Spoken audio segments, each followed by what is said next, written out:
अब मई आ रहा है, मई में हमारा 1 साल पूरा हो जाए। कभी कभी हमारी संख्या बढ़ जाती है, कभी कभी कम हो जाती है। इसके पीछे का कारण ये है कि हमारे कई लोग ऐसा सोचते हैं कि हर रोज हम मिलते हैं और एक ही बात कॉन्सेप्ट में सुनने मिलती है कि संघ बनाए, सब इकट्ठे हो जाए, स्वयं जुड़े और औरों को भी जोड़े। और इसके कई उदाहरण दिए जाते हैं, उदाहरण के साथ समझाया जाता है कि संघ बनाने से इसके क्या फायदे हैं।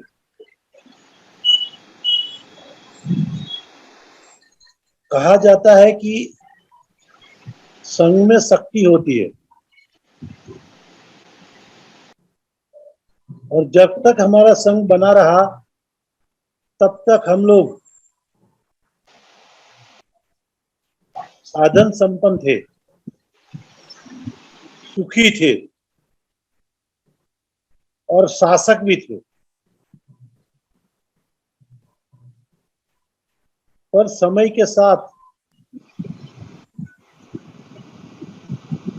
हमारा इकट्ठा होना बंद हो गया। हमारी जो संस्कृति थी, संघ संस्कृति, वो भी विस्मृत हो गई। संघ धीरे धीरे बिखरने लगा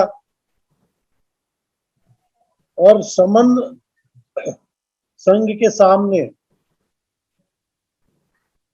वमन वमन शक्तियां थी, वो मजबूत होती गई।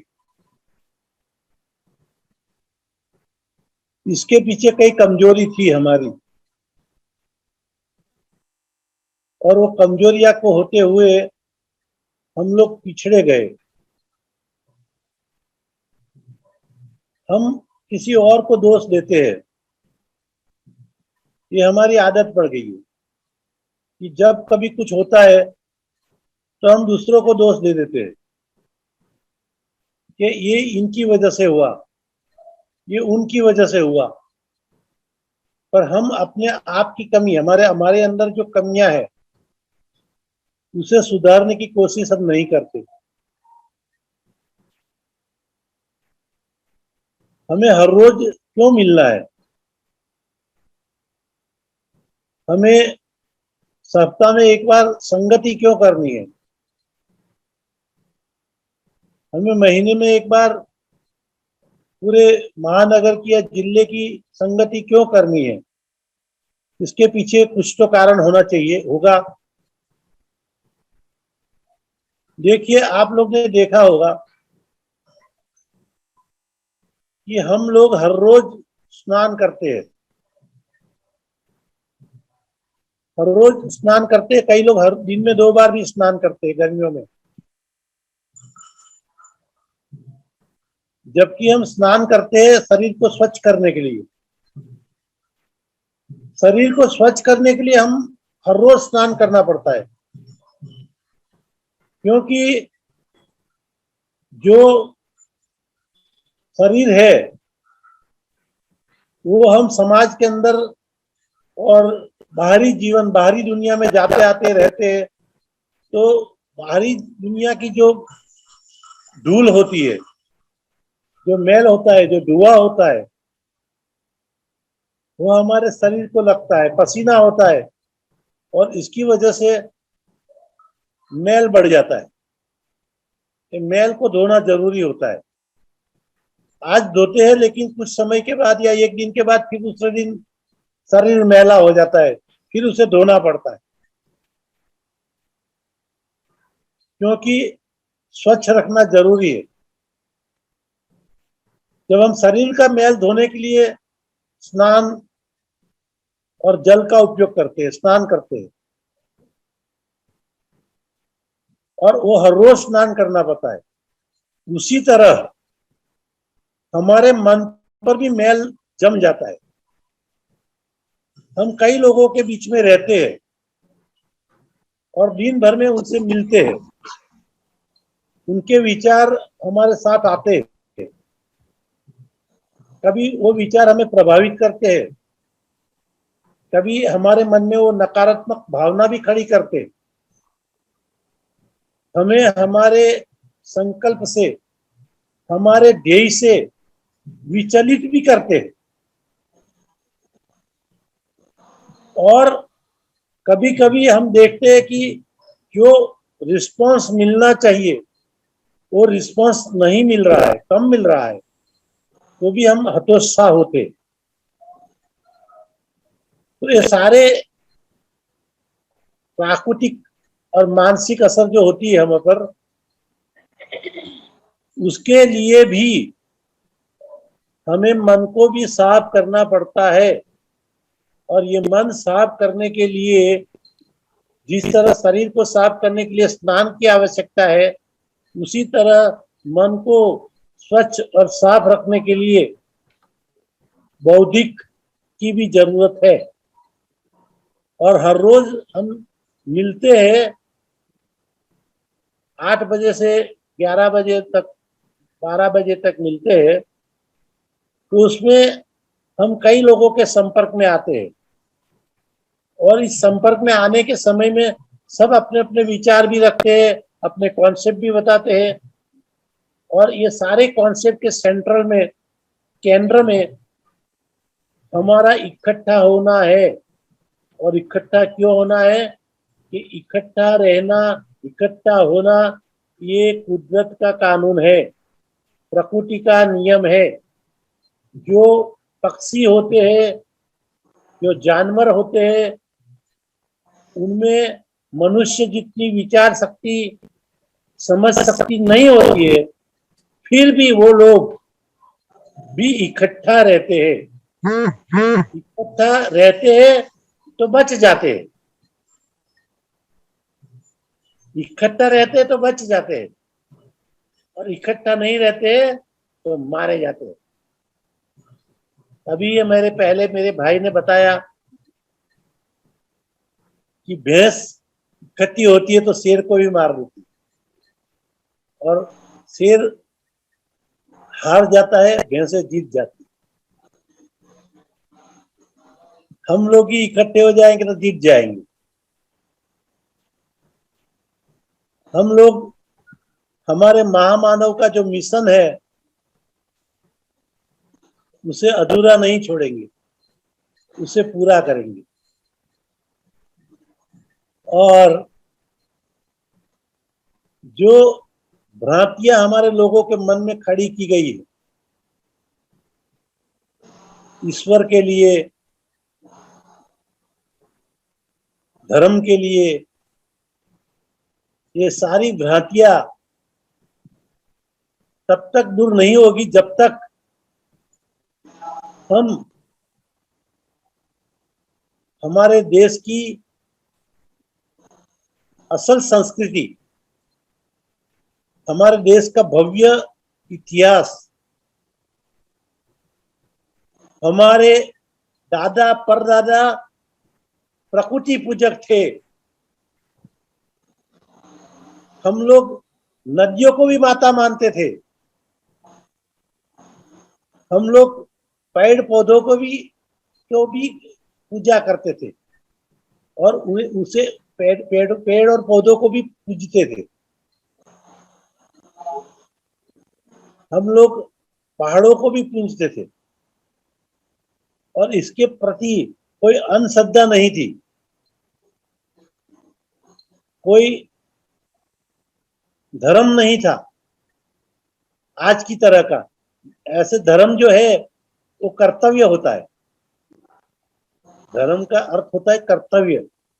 और आज जो लोगों ने धर्म को इतना मलिन कर दिया है कि जो भी संप्रदाय है उसको इन्होंने धर्म बता दिया।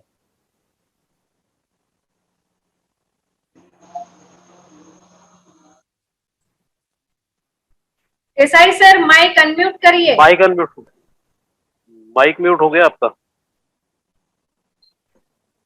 धन्यवाद। तो ओके पहले हमारे लोग नदियों की क्यों पूजा करते थे, पेड़ पौधों को क्यों पूजते थे, उसके पीछे बहुत बड़ा साइंटिफिक रीजन था।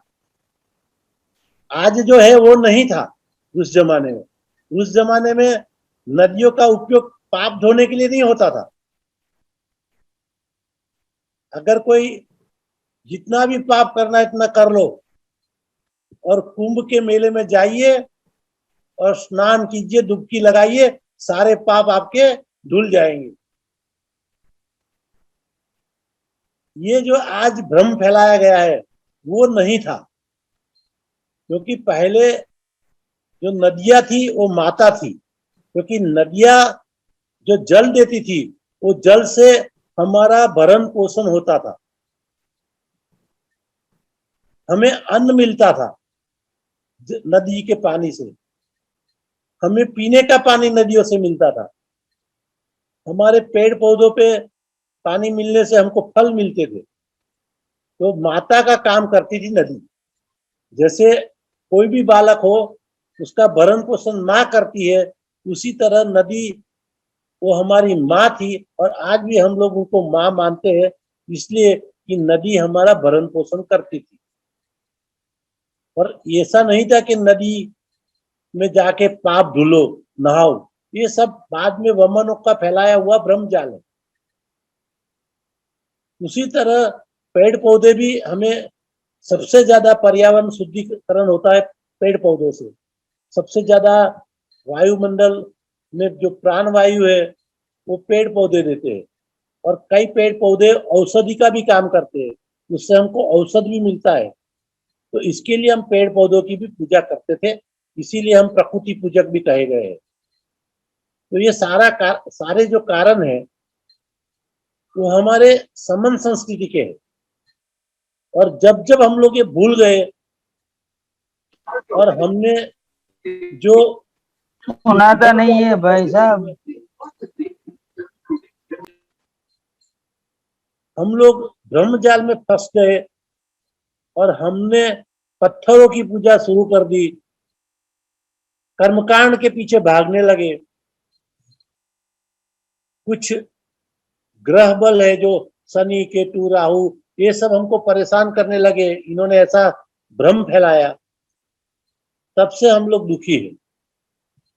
और उसके बाद हम लोग पिछड़े पिछड़े रह गए, पिछड़े हो गए, और हमारे दादा परदादा को बहुत दुख झेलने पड़े।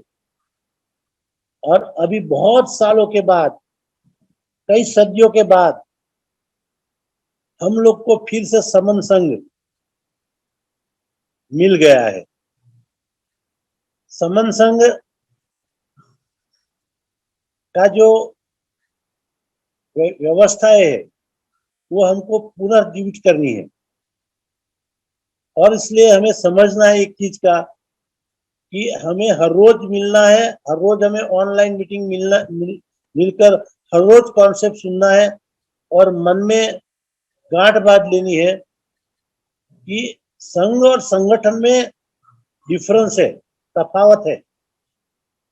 संघ भी अलग है और संगठन भी अलग है। संगठन में नेता होते हैं, अध्यक्ष होते हैं, प्रधान होते हैं, सचिव होते हैं, कोषाध्यक्ष होते हैं, जबकि संघ में ऐसा कुछ नहीं होता। संघ में सामूहिक नेतृत्व होता है, कलेक्टिव लीडरशिप। हमारे संघ में सबके सब जो भी अभी ऑनलाइन मीटिंग में है, 159 लोग है, वो सब बराबर है, सब मार्गदर्शक है। और हमारे महामानवों ने जो मार्गदर्शन दिया है उसी मार्गदर्शन को हम आगे पहुंचाने का काम करते हैं, और इसीलिए हम स्पोक कहलाते हैं। हम स्पोक है, हम प्रवक्ता है।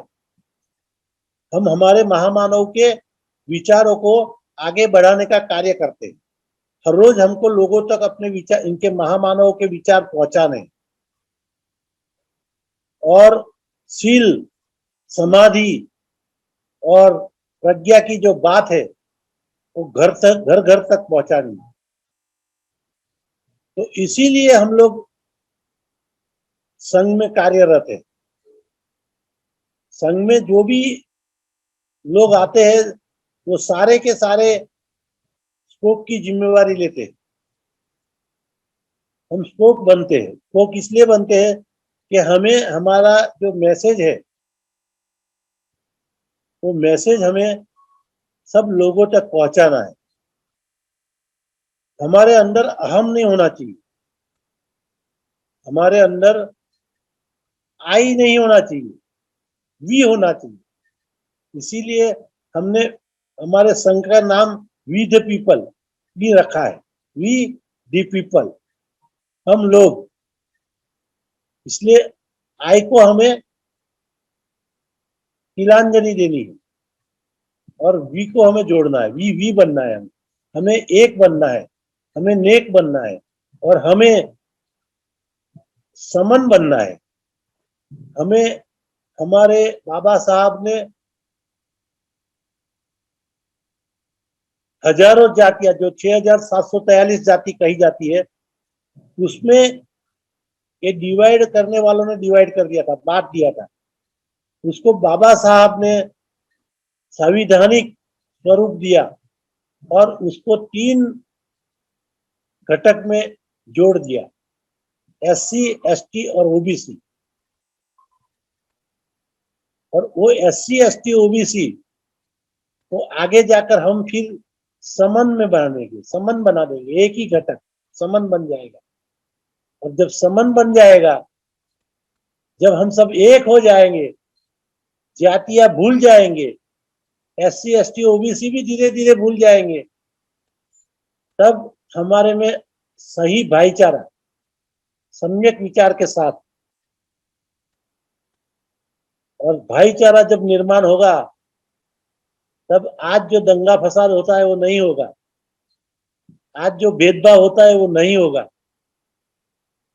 और सब एक दूसरे का ख्याल रखेंगे।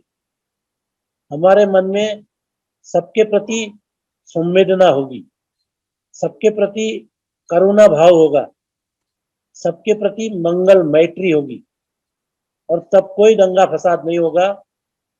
हमारे जो लघुमती भाई है वो भी हमारे में से ही है, चाहे वो किसी भी लघुमती माइनॉरिटी में गए हो, वो सब मूल निवासी भारतीय है। और मूल निवासी भारतीयों में से ही कुछ लोग अलग अलग संस्कृति में, कई कारण थे उसके पीछे, उसकी चर्चा अभी नहीं करेंगे हम। पर मैं मानता हूं कि बहुत ही अच्छा कॉन्सेप्ट है समन संघ का और ये संघ को हमें आगे लेके बढ़ना है। हमें सबसे बड़ी आवश्यकता है, क्योंकि संघ न पैसा लेता है, संघ आपसे कुछ नहीं मांगता, आपको सिर्फ देना है। तो एक ही चीज देनी है। संघ आपसे एक चीज मांगता है, वो आपको मांगता है, आपके परिवार को मांगता है। आपके परिवार और आपके स्नेही संबंधी सबको जोड़ने के लिए कहता है। संघ कहता है कि आप आ जाओ, हमें आपके पैसों की जरूरत नहीं। जब आप खुद, आप स्वयं संघी हो जाएंगे तो आपके पास जो भी साधन है वो भी संघी हो जाएंगे और संघ कार्य में सम्मिलित हो जाएंगे। आपने देखा, आपने पढ़ा, आप जानते हो कि सम्राट अशोक जब बुद्ध के विचार से प्रेरित हुए और जब इन्होंने बुद्ध के जो मार्ग था वो अपना लिया, तो उस बुद्ध के मार्ग पे चलने के लिए अपने लड़के को, अपनी लड़की को भी काम में लगा दिया। और पूरे भारतवर्ष में ही नहीं, उस टाइम पे महाभारत था, उधर भी आप देखो कि आज भी अशोक के समय के शिलालेख मिलते हैं। तो हम आपसे और कुछ नहीं मांगते, आप अपना समय दीजिए हर रोज ज्यादा नहीं तो 1 घंटा ही दीजिए, हफ्ते में 1 वीक दीजिए, 1 दिन दीजिए, और महीने में भी हो सके तो 2-3 दिन का प्रवास कीजिए। प्रवास इसलिए करना है क्योंकि हमें हमारा संघ गांव गांव तक ले जाना है, बस्ती बस्ती में ले जाना है, नगर नगर में ले जाना है, तो हमें समय देना पड़ेगा। और अगर हम समय देंगे, हम हमारा कार्य का प्रचार प्रसार करेंगे, तो बहुत जल्द हमारा संघ शक्तिशाली बन जाएगा, सामर्थ्यवान बन जाएगा। और जब हमारा संघ समर्थ बन जाएगा, सामर्थ्यवान हो जाएगा, तब कोई भी, चाहे वो वमन हो या गमन हो, कोई भी हमारे हक अधिकार छीन नहीं सकता। कोई हमारे राष्ट्रीय संपत्ति को बेच नहीं सकता। कोई हमें हमारे मूलभूत अधिकार से वंचित नहीं कर सकता। समन संघ कभी राजनीति में नहीं जाएगा, पर कोई भी राजनीति समन संघ के खिलाफ नहीं जा सकती। उसे समन संघ के अनुरूप रहना पड़ेगा, क्योंकि संघ में शक्ति है, और ये शक्ति की प्रतीति हमें करानी पड़ेगी, और इसलिए हमें रात दिन काम करना पड़ेगा। हमारे जितने भी स्पोक भाई है, वो ये मत सोचे कि वो किसी पर एहसान कर रहे हैं। समन संघ में जो भी लोग आए हैं, वो सब अपना कर्तव्य निभा रहे हैं, अपने समाज के प्रति, अपनी मातृभूमि के प्रति हमारी जो फर्ज है वो हम निभा रहे हैं। हमें हमारे देशवासियों को सुख और समृद्धि की ओर ले जाना है। हमारे देश में कोई भूखा न सोए, कोई पीड़ा से पीड़ित न रहे, किसी के साथ अन्याय अत्याचार न हो, और इसलिए हमें समन संघ बनाना है। समन संघ के लिए समय देना है, संघ को मजबूत करना है, संघ को विस्तार करना है, संघ का उसका प्रचार प्रसार करना है। और वक्त आने पर हम लोग विद द पीपल, हमारे संविधान के मार्गदर्शन में, संविधान के नेतृत्व में हम भारत को विश्व गुरु के रूप में फिर से खड़ा कर सकते हैं, जो स्वरूप सम्राट अशोक के समय में था। बस इतना ही कहकर मैं अपनी वाणी को विराम देता हूं। आप सबने मुझे सुना, इसलिए मैं आप सबका साधुवाद। जय भीम, नमो बुद्धाय।